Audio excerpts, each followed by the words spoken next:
নিউজিল্যান্ডকে ৩০০ রানের মধ্যে বেঁধে রাখতে পারলে ফল ভিন্ন হতে পারত বলে মনে করেন বাংলাদেশ অধিনায়ক মাশরাফি বিন মুর্তজা।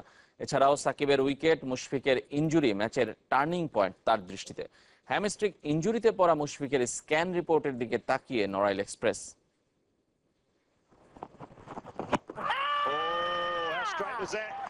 ২৯ ওভার শেষে বাংলাদেশের রান ৫ উইকেটে ১৫৮, নিউজিল্যান্ডের ৪ উইকেটে ১৫৮, সমানে সমান।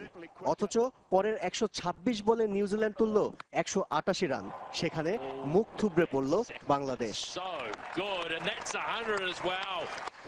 পেসারদের শর্ট বল, ফিল্ডারদের ব্যর্থতায় অন্তত ৩০ থেকে ৪০ রান বেশি হয়েছে সরল স্বীকারোক্তি বাংলাদেশ অধিনায়কের।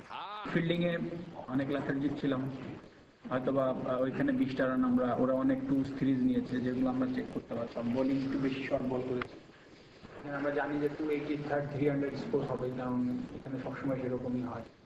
এ ধরনের কন্ডিশনে যাদের উপর ভরসা বেশি টিম ম্যানেজমেন্টের, তারাই ব্যর্থ। এমনকি যারা বড় ইনিংসের পথ দেখিয়েছিলেন, ব্যর্থ তারাও।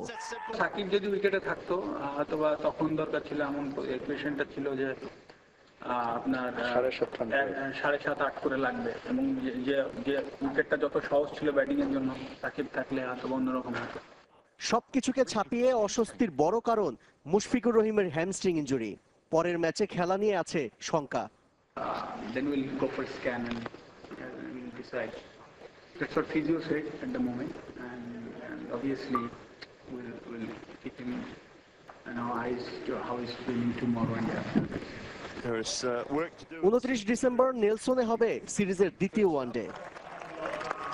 আশরিক রুদ্র, চ্যানেল 24।